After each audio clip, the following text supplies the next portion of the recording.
ازيكم يا جماعة؟ النهاردة هنتكلم عن سلسلة أفلام أكشن مش بس نجحت، لأ غيرت شكل الأكشن في السينما كلها. سلسلة بقت مرجع أي حد يعمل أكشن بعدها لازم يقارن نفسها بيها. السلسلة هي سلسلة أفلام جون ويك. بس الفيديو ده مش مجرد مراجعة، دي رحلة كاملة هنشوف فيها اتعملت ازاي، ليه بقت مختلفة، ازاي العالم المبني اللي حواليه بقى أهم من الأكشن، وازاي وصلنا لفيلم باليرينا اللي بيكمل نفس الكون. خلينا نرجع من الأول، من اللحظة اللي محدش كان متوقع إن الفيلم ده أصلا ينجح، ولا حتى كيانو ريفز نفسه.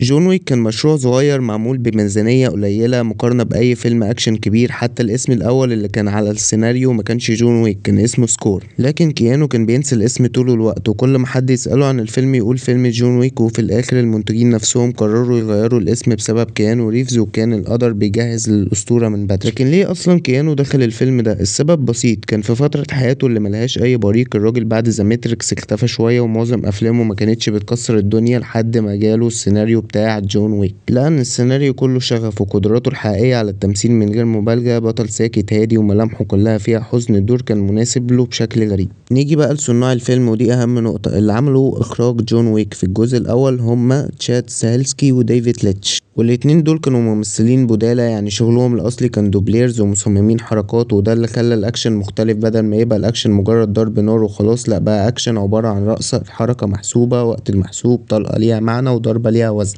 هما الاتنين كانوا بيشتغلوا قبل كده دوبليرز لنجوم كبار، اهمهم كيانو ريفز في فيلم ذا ماتريكس. عشان كده اول ما كيانو قال لهم انه عايز يعمل فيلم اكشن نضيف، اكشن مفهوش كاميرا بتهرب او مشاهد متقطعه، وافقوا فورا. وهنا بدأ بناء اسطورة جون ويك. الفيلم الاول كان بسيط، راجل خارج من عالم الاجرام عايش في هدوء بيحاول يعيش حياة طبيعية بعد موت مراته اللي سابت له كلب صغير، اخر حاجة حلوة في حياته. في الوقت اللي هو بيحاول يتنفس فيه بيدخل عليه ابن واحد مافيا، بيضربه وبيسرق عربيته وبيقتل الكلب. اللحظة دي هي الشرارة اللي ولعت كل حاجة. بس الصدمة ان الجمهور ساعتها ما كانش متحمس للانتقام بس، لا، المتعة كلها كانت في العالم اللي ظهر فجأة. عملة ذهب، كونتيننتال، قواعد، قتلة محترفين، وكل ده من غير من الفيلم يشرح بالتفصيل. وهنا نقف شوية، لان دي اللحظة اللي السلسلة كلها اتبنت عليها. منتجي جون ويك لاحظوا ان الجمهور اتشد للعالم نفسه اكتر من الاكشن. الناس اللي عايزة تعرف ايه هو الكونتيننتال، مين اللي بيحكم العالم ده، ليه في قواعد واضحة للدرجة ان القتلة يحترموا كأنهم دستور. ومن هنا اتخذ القرار ان احنا مش بنعمل فيلم، احنا بنبني كون كامل. بدأوا يخلقوا طبقات للعالم. في الجزء التاني والتالت شفنا الهاي تيبل، شفنا المجلس اللي ماسك العالم كله، شفنا القوانين اللي بتمشي النظام. شفنا ان جون مش مجرد قاتل، جون اسطورة، شخص الكل بيعرفه، الكل بيخاف منه، والكل مستعد يدفع ملايين عشان راسه. لكن الاهم ان العالم ده مش معمول بفانتازيا ولا خيال جامح، لا، العالم ده معمول بنظام، كل حاجة ليها معنى. العملة الدهب دي مش فلوس، دي رمز ثقة. الكونتيننتال مكان مقدس ممنوع الدم جواه. الخدمات كلها ماشية بقواعد، من الخياطين اللي بيصمموا البدلات المضادة للرصاص، للدكاترة، للمسلحين، وحتى للناس اللي بتنظف الجثث.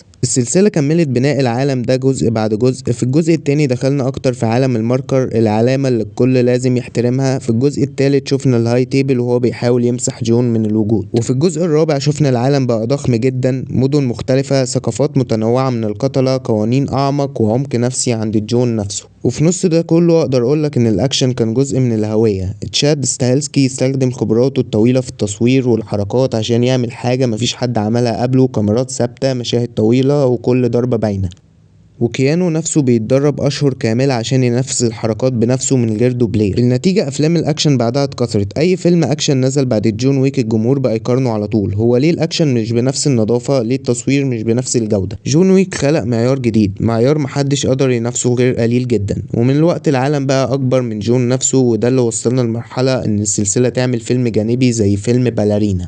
فيلم في نفس الكون، عالم القتلة، نفس القواعد، نفس الأنظمة، وفي نفس الوقت بيكشف جوانب جديدة ما كناش لسه شفناها. الفيلم بيتكلم عن بنات بيتدربوا من صغرهم عشان يبقوا قتلة من خلال الباليه. وده دخلنا أكتر على أصل جون نفسه، والعائلة الروسية اللي اتربى فيها، والجذور اللي بنشوفها مجرد لمحة في السلسلة الأساسية. ومع وجود أنديانا أرمز وكيانو ريفز اللي بيرجع بدور كضيف شرف، العالم كله بيتوسع رسميا وبيتحول لكون سينمائي كامل زي مارفل، بس الأفلام الأكشن الواقعية. الفكرة إن السلسلة ما كانتش بتقدم أكشن، لأ، كانت بتقدم عالم كامل، عالم ليه هوية، عالم ليه شكل، عالم قوانين وليه ذوق، وكل شخصية فيها من أول جون لحد آخر قاتل ليها دور وليها وزن وليها تاريخ. جون ويك أو زي ما بيسموه جوه العالم ده البابا ياجا، الراجل ده لما الشر بينام هو بيصحى. بس جون في الحقيقة مش وحش، هو جون هو الشخصية اللي اتبنت على فكرة بسيطة جدا. قاتل محترف حاول يعتزل بس الماضي هو اللي رفض يسيبه. جون كان أسطورة في عالم الاغتيالات، مش أسطورة عشان قوته بس، لأ، جون كان أكتر واحد بيعرف ينفذ أصعب المهمات. الراجل ده كان بيعمل حاجات تخوف حتى الناس اللي اتربت في وسط الدم والسلاح. وده يمكن أهم حاجة في بناء الشخصية، إن الفيلم مقدموش كسوبرمان ولا كآلة قتل وبس، قدموه كالآتي: واحد اتجرح كتير، واحد شاف الموت وألم، واحد عاش عمره كله في العنف، واحد أخيرا لقى حاجة يعيش عشانها. ناس كتير افتكرت ان موضوع الكلب عبارة عن هزار، بس الحقيقة ان الكلب كان اخر هدية من مراته قبل ما تموت. يعني ده مش مجرد كلب، ده اخر رابط بينه وبين حياته اللي كان نفسه يعيشها. لما الكلب اتقتل ما كانش مجرد انتقام، ده كان انتقام من العالم اللي خلع منه الحياة اللي كان بيحلم بيها، انتقام من القدر اللي فضل يسرق منه كل حاجة. اللحظة دي هي اللي رجعت جون للحياة اللي كان هربان منها. سؤال بقى هنا: ليه سمعة جون مخيفة للدرجة دي؟ قبل ما الفيلم بيبدأ أصلا العالم كله بيبقى عارف مين هو جون ويك. الناس دايما بتوصفه بأنه الراجل اللي بيقتل التلات رجالة بقلم، اللي نفذ المهمة المستحيلة عشان يعتزل، اللي ما ينفعش تستخدم اسمه كتهديد لأنه شخص حقيقي مش أسطورة. السمعة دي خلت أي حد يفكر يقف قصاده ويخاف قبل ما يرفع السلاح. ستايل جون ويك ليه مميز جدا. جون مبني على قتال حقيقي اسمه جين فو، دمج بين المسدسات والفنون القتالية، وده بيخلي الأكشن سريع حقيقي وملزوق في الكاميرا بحيث تحس إنك جوه الخناقة.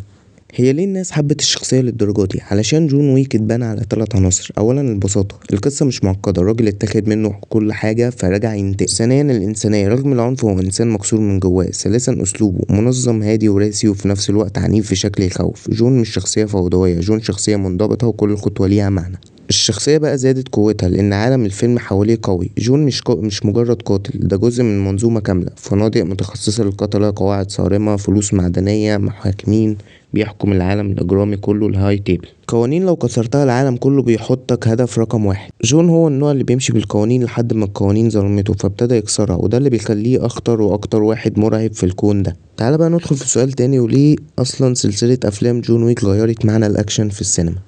اولا رجعت الاكشن الحقيقي من غير سي جي اي كتير. قبل جون ويك معظم الافلام الاكشن كانت معتمدة على انفجارات سي جي اي، كاميرا بتتهز، مونتاج سريع بيخبي ضعف التنفيذ، دوبلير بيعملوا الشغل بدل البطل، حاجات كبيرة بس من غير روح. جون ويك قلب الترابيزة حرفيا. ليه؟ لان الاكشن رجع يبقى حقيقي ملموس، شايف كل ضربة وكل حركة من غير قط كل نص ثانية. الكاميرا ثابتة، الممثل بيتحرك بجد، والاكشن واضح من غير ما تحس انك في زلزال. تاني حاجة، دمجوا بين 3 مدارس قتال لأول مرة بالشكل ده. جون ويك اخترع مدرسة جديدة اسمها جين فو، دمج بين الجو جيتسو والقتال القريب واستعمال السلاح كجزء من التحرك، اطلاق النار بدقة وفي نفس الوقت الاشتباك بالايدي. الفكرة مش ان جون بيضرب، الفكرة ان كل حركة ليها هدف، مفيش حركة زيادة ولا شو اوف، فكله عملي، وده عمل ستايل اكشن محدش عامله قبل كده بالشكل ده. تالت حاجة، الأكشن مبني على تدريب كيانو ريفز مش على الخدع. حاجة تانية بقى إن كيانو ريفز اتدرب نفسه، مش تدريب بسيط، لأ تدريب عسكري كامل، ودي حاجة خلت الأكشن شكله واقعي لأنك شايف الممثل نفسه بيعمل الحركة مش دوبلير، وده فرق اللعبة كلها، وده السبب إن الجمهور حس إن الأكشن مش مصطنع.